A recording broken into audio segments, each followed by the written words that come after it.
Damos comienzo a un nuevo programa, Servidores de Dios. Quien te habla es Manuel Cornejo. Estaré compartiendo la palabra de Dios y lo haré de una manera expositiva, versículo a versículo. Y en esta ocasión será en Efesios, capítulo 5 y versículo 20, donde dice: dando siempre en gracias por todo al Dios y Padre, en el nombre de nuestro Señor Jesucristo.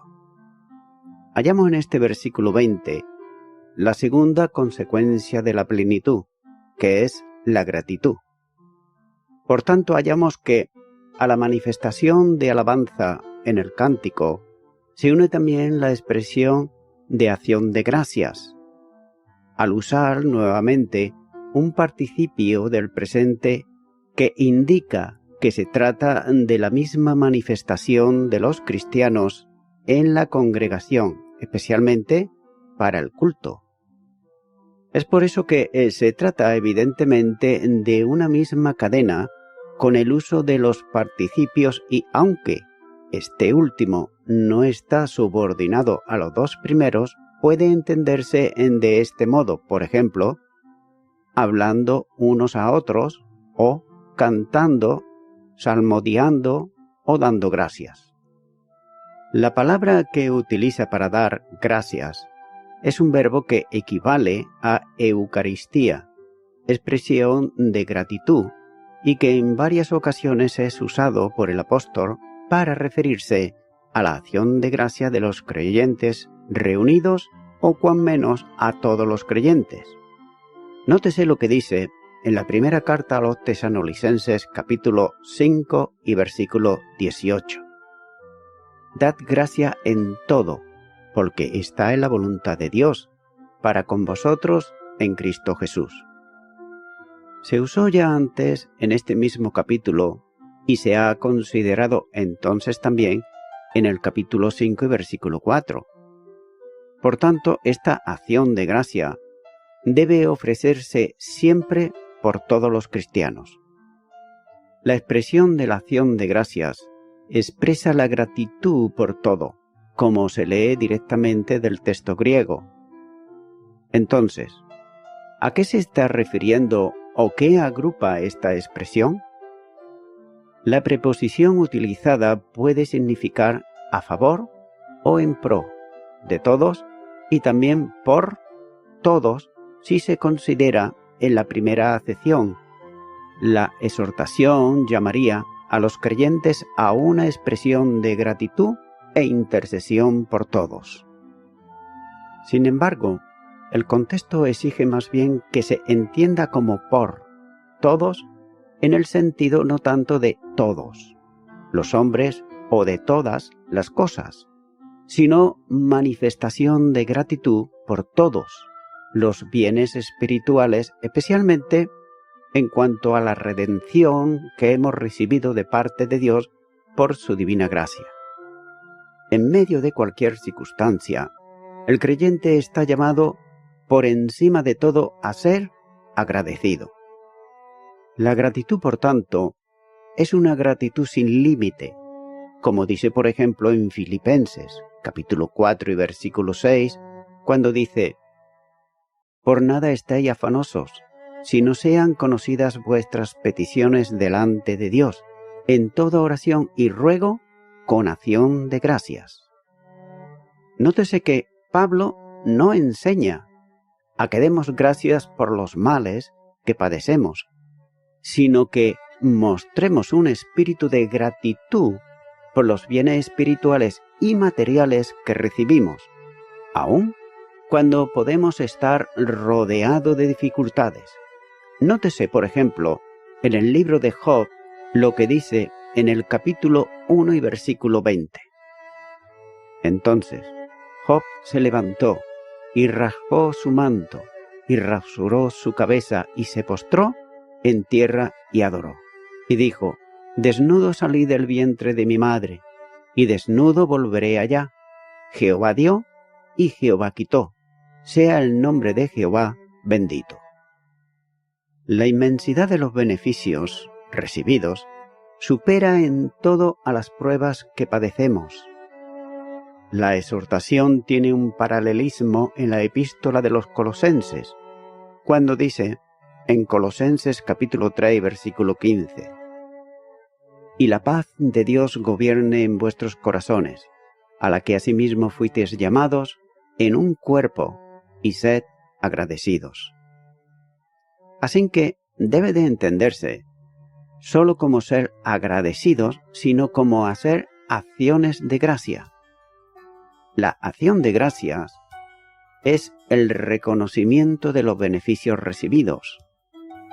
Quien se deleita a considerar las bendiciones recibidas, especialmente el don admirable de la gracia para la salvación, se da cuenta que procede benéficamente de Dios, sin derecho alguno de que es objeto de ellas, y que por todas estas bendiciones superan cualquier dimensión, ya que son esas bendiciones sobrenaturales, como dice por ejemplo en Romanos capítulo 5 y versículo 20. Pero la ley se introdujo para que el pecado abundase, mas cuando el pecado abundó, sobreabundó la gracia. Por tanto, la acción de gracias no debiera detenerse, y el apóstol dice siempre, es decir, en cualquier circunstancia y en cualquier ocasión. La alabanza debe ser por todas las cosas, cuando las bendiciones son extraordinarias a ojos nuestros, como cuando son las que consideramos normales o habituales en cada día.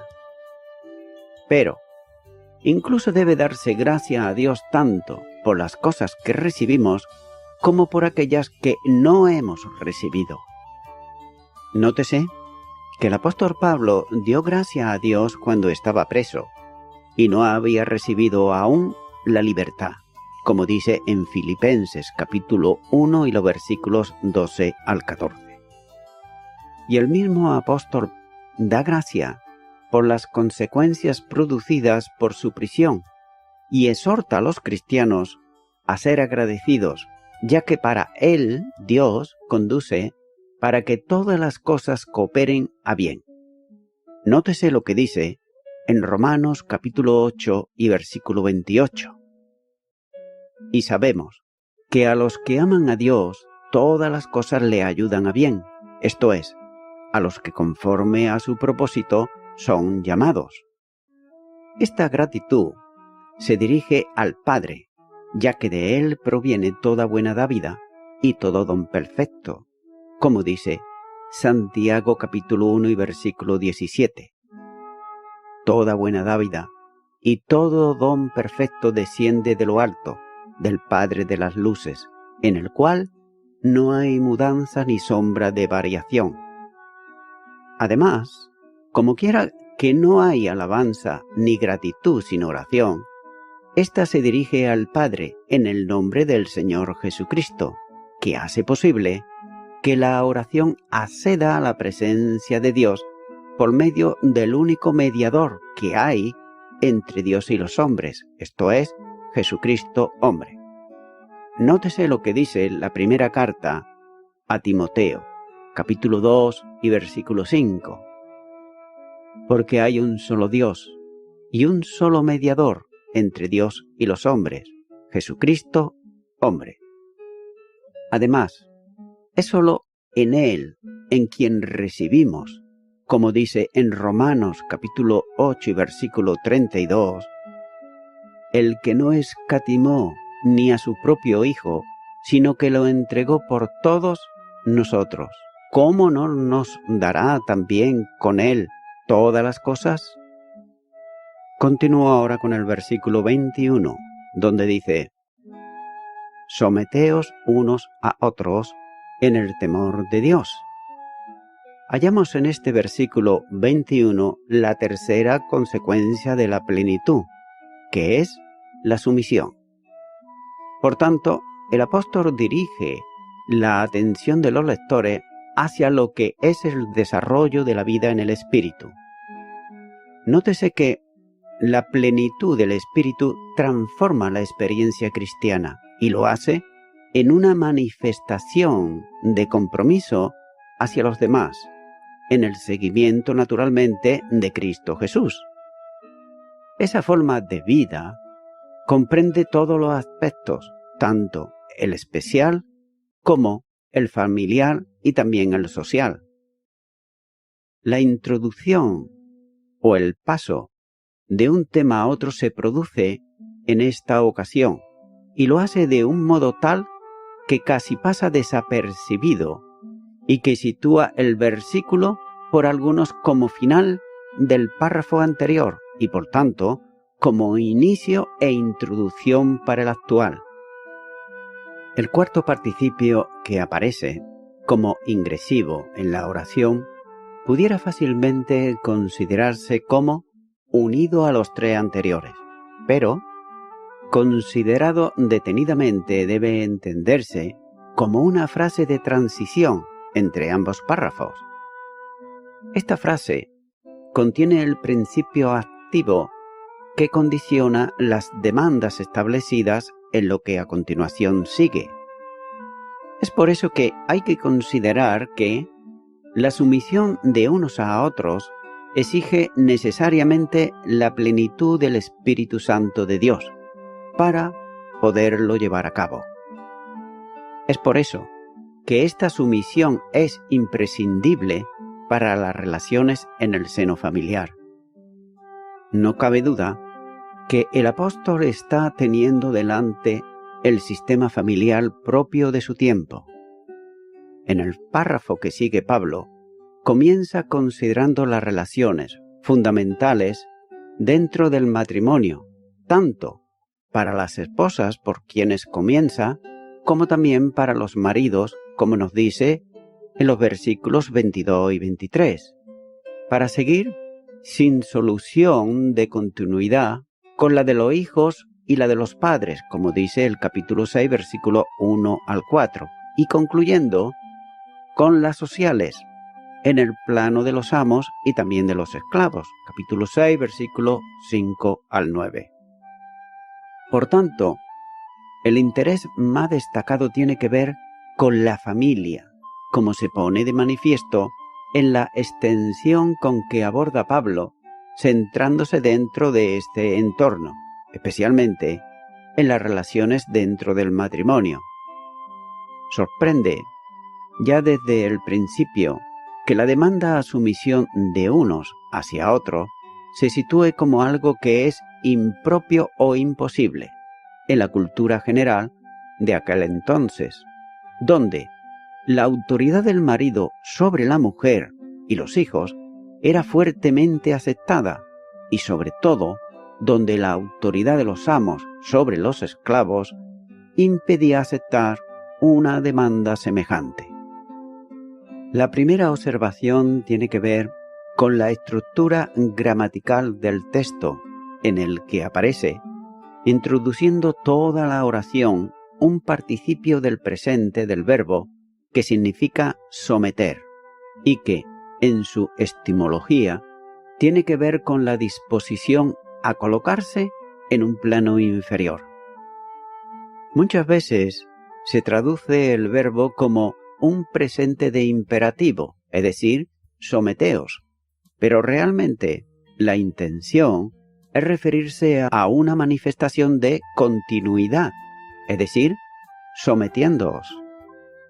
Con todo, no debe considerarse esta frase como una mera introducción de lo que sigue, sino como una continuidad consecuente de cuanto ha estado diciendo el apóstol antes. Esta demanda está orientada hacia quienes no están cayendo en la disolución de estar llenos de vino, sino que son llenos del Espíritu, como dice el versículo 18.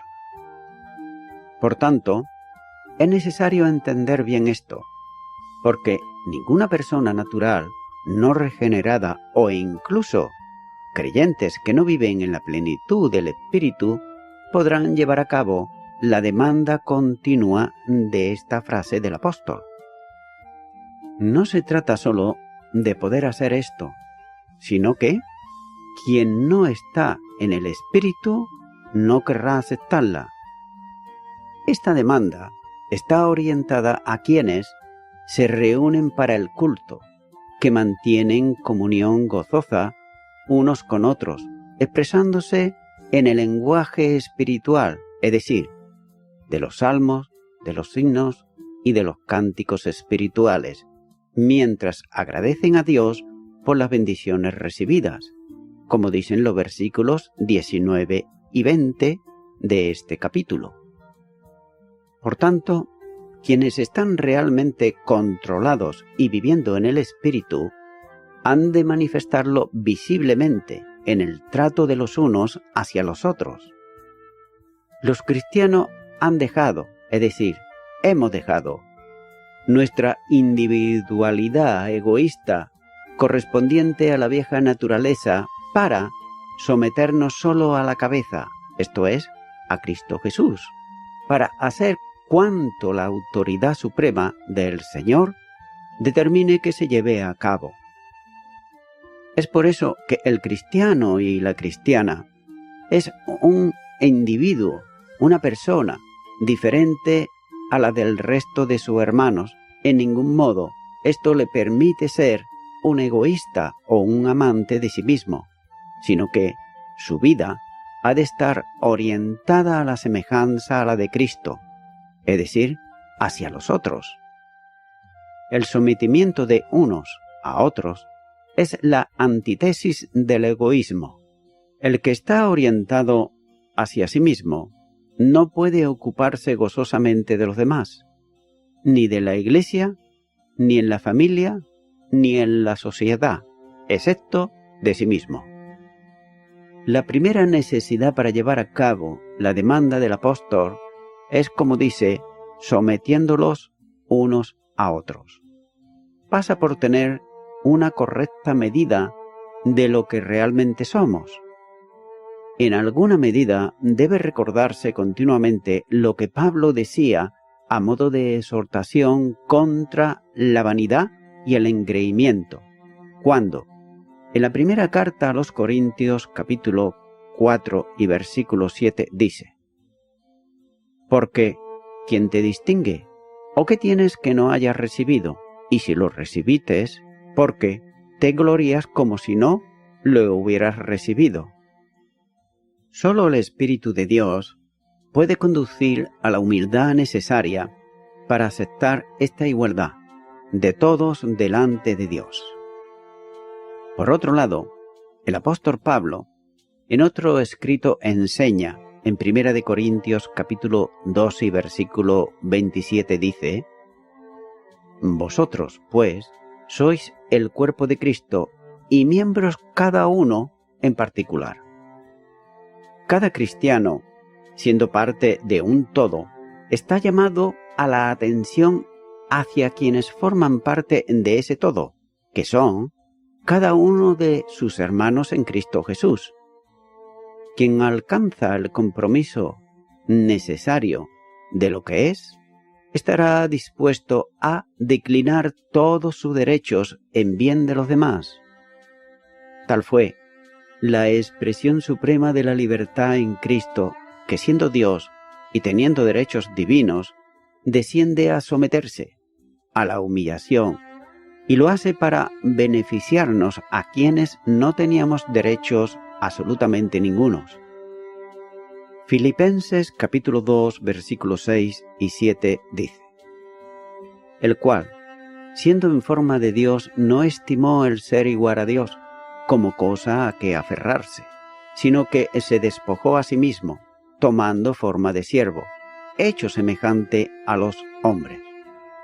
La expresión de la sumisión conlleva en ocasiones también el sufrimiento por amor a los otros. Lo que tenemos que entender claramente es que la única forma de estar sometido a los demás es la que está llena del Espíritu Santo. Pero sin embargo, debe también apreciarse en el versículo que la demanda está vinculada con el temor, es decir, con el respeto referente hacia Cristo. Cuando dice: sometiendo unos a otros en el temor de Cristo, como se lee claramente en el original. Esto conduce y orienta los límites de esta disposición espiritual, pero no significa que el someterse unos a otros tenga que pasar por aceptar doctrinas contrarias a la Biblia, que otros pueden también sostener. Así que no se trata de pasar por alto lo que Dios no pasaría, ya que la sumisión va íntimamente ligada con el temor de Cristo. Es necesario entender claramente que quien recibe a Cristo como Salvador pasa luego a tenerlo como Señor. Es decir, no es necesaria la aceptación del señorío de Cristo para la salvación, ya que para la salvación es precisa la fe, pero no hay salvo que no acepte inmediatamente como principio natural de su vida el señorío de Cristo Jesús. De manera que, de ahí en adelante, el cristiano no obedece por principio impositivo, sino por comunión personal con Cristo Jesús, que se hace vida en la vida del cristiano mediante la acción del Espíritu. Por esa razón, los cristianos y las cristianas nos sometemos unos a otros, porque Cristo nos enseñó a hacerlo con su ejemplo. La sumisión es la expresión manifestada del amor y Jesús. En el Evangelio de Juan, capítulo 13 y versículo 35, dice: «En esto conocerán todos que sois mis discípulos, si tuviereis amor los unos con los otros».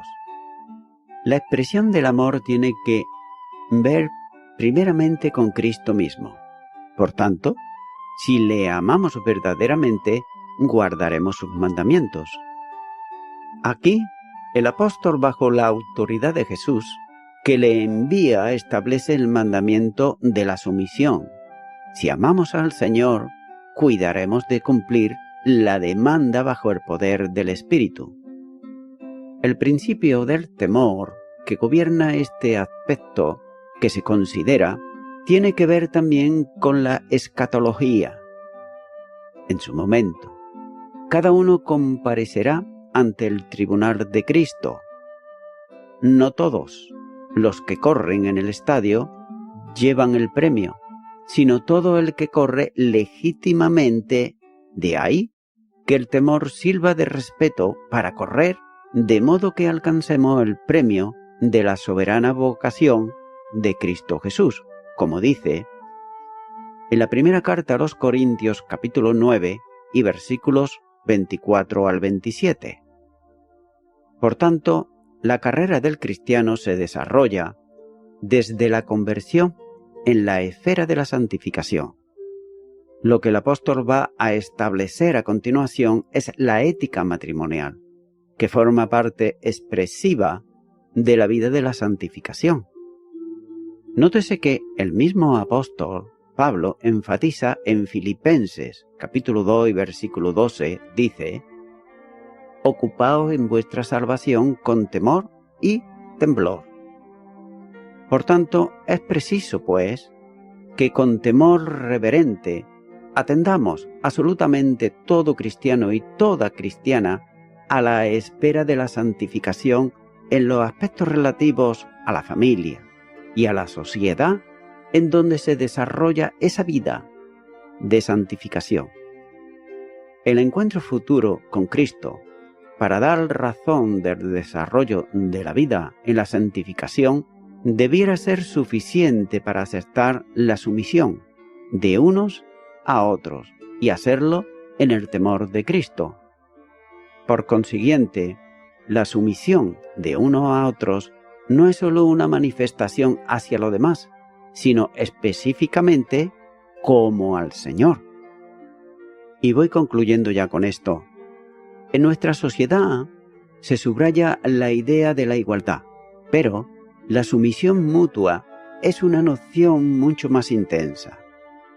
Con la igualdad sigue habiendo una batalla por los derechos. Y es posible que exista igualdad, pero existe sin amor. Pero tal realidad no crea una comunidad cristiana. Con la sumisión mutua abandonamos los derechos y nos apoyamos el uno al otro. Esta clase de sumisión recíproca es amor en acción. Con ella viene una igualdad de valor y es el poder por el que se establece la comunidad cristiana.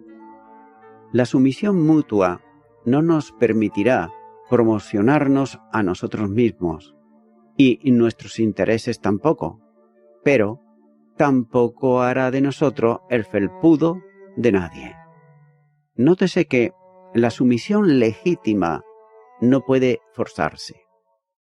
El texto bíblico asume que cada miembro de la comunidad recibe apoyo y estímulo para su progreso. Allí, donde esto no sucede, las personas habrán de ser lo suficientemente sabias para discernir si han de renunciar a sus derechos o reclamar justicia. El patrón del anegado y sacrificado amor de Cristo no significa que no podamos nunca reivindicar justicia en asuntos personales.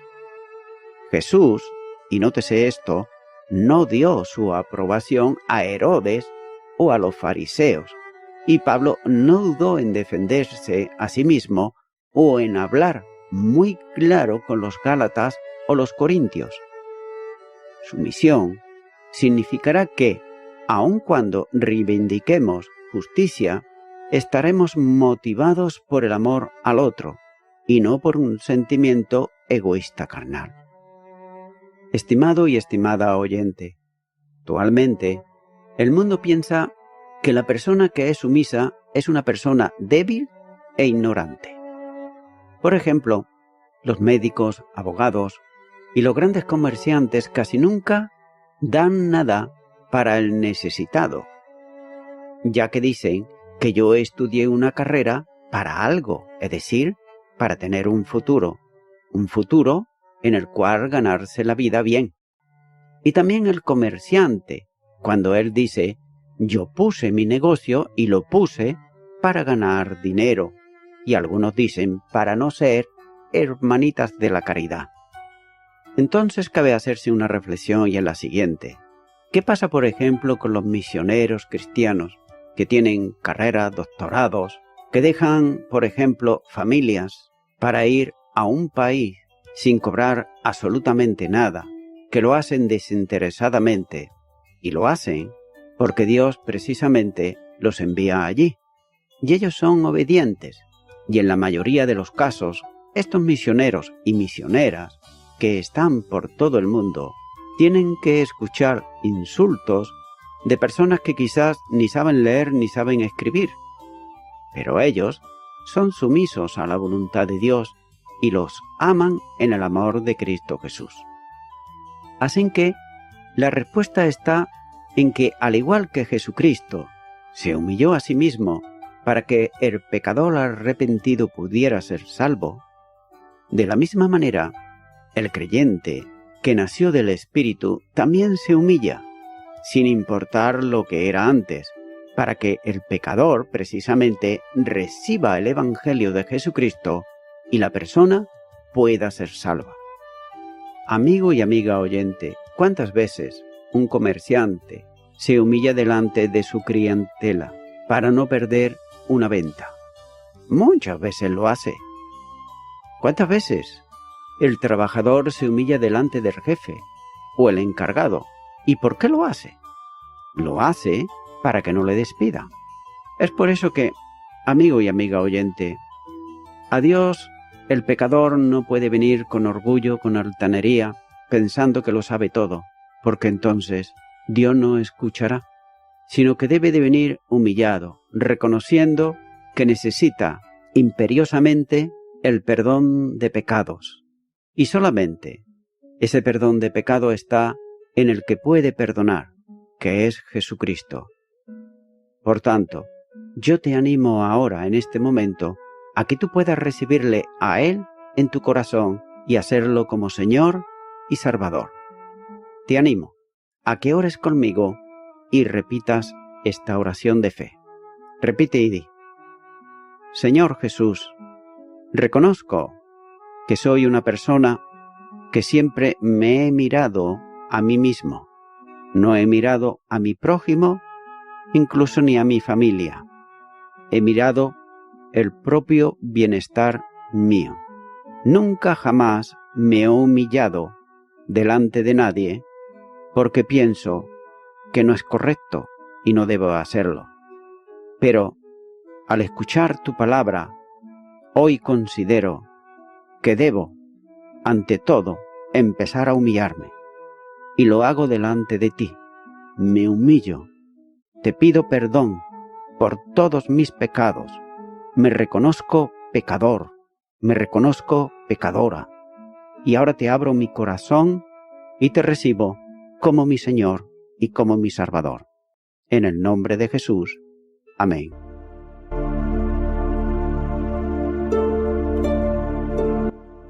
Amigo y amiga oyente, si tú has hecho esta oración de corazón, te recomiendo que comiences a orar a Dios, en primer lugar, en el nombre del Señor Jesucristo. Orar a Dios no es rezar, sino que es hablar con una persona. También te recomiendo que leas la palabra de Dios y lo hagas a diario. Comienza, por ejemplo, con el Nuevo Testamento. Y también, por último, te recomiendo que para que puedas crecer espiritualmente, te congregues en una iglesia cristiano-evangélica, donde se predique, se enseñe y se practique la sana doctrina y la palabra de Dios. Congrégate ahí y con el tiempo podrás crecer espiritualmente y también servir al Señor Jesucristo. Que Dios te bendiga. Y a toda la audiencia, nuevamente ya me estoy despidiendo de todos ustedes y será hasta el próximo programa. Que Dios os bendiga a todos.